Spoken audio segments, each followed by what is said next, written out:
Non fungible tokens are dominating the crypto industry as one of the fastest growing sectors. They're the latest cryptocurrency phenomenon, and in today's video, we want to answer what they are, how they operate, and what they're used for. To be clear, each NFT is unique and cannot be directly replaced by another token, nor can they be swapped because no two NFTs are alike. Fungible means able to replace, but these tokens are non-fungible, irreplaceable, and one-of-a-kind. Non-fungible tokens are typically not divisible. For example, similar to an airplane ticket, you cannot send someone a partial ticket because it wouldn't be worth anything, therefore not redeemable.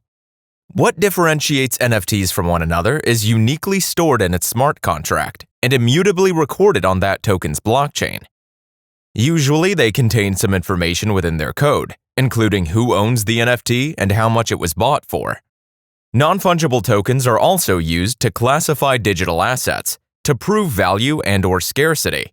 They also prove ownership of a range of digital items, from game skins to digital real estate and even artwork. But before we continue, if you're new to the channel, don't forget to click that like button and hit subscribe. One of the first NFTs originates to Cryptokitties, a digital trading game on the platform Ethereum. Each and every blockchain-based digital kitten is unique. If you send a Cryptokitty and receive one as well, the one received is completely different than the one that was sent. Unlike if you send $1 to someone and they send another back, it's the exact same thing. Non-fungible tokens can be purchased on NFT marketplaces like OpenSea and Rarible. A few months back, popular cryptocurrency exchange Binance launched their own NFT marketplace.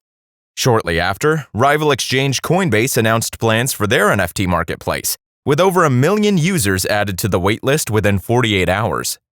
Non-fungible tokens range in cost from just a few dollars to millions of dollars.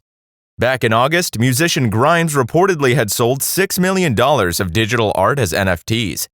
From the Golden State Warriors, Stephen Curry recently dropped an NFT to commemorate breaking the NBA's all-time three-point record, listing it at $499. YouTuber Logan Paul sold a total of 15 clips from a video he had already posted of him opening Pokemon card packs. Each clip sold for $20,000. So what are your thoughts on non-fungible tokens? With any investment, it's best to do some research before you part with your money. The prices of cryptocurrencies are volatile and go up and down quickly. Just remember the most important rule: don't invest what you can't afford to lose. We'd love to hear from you, so let us know down below in the comments.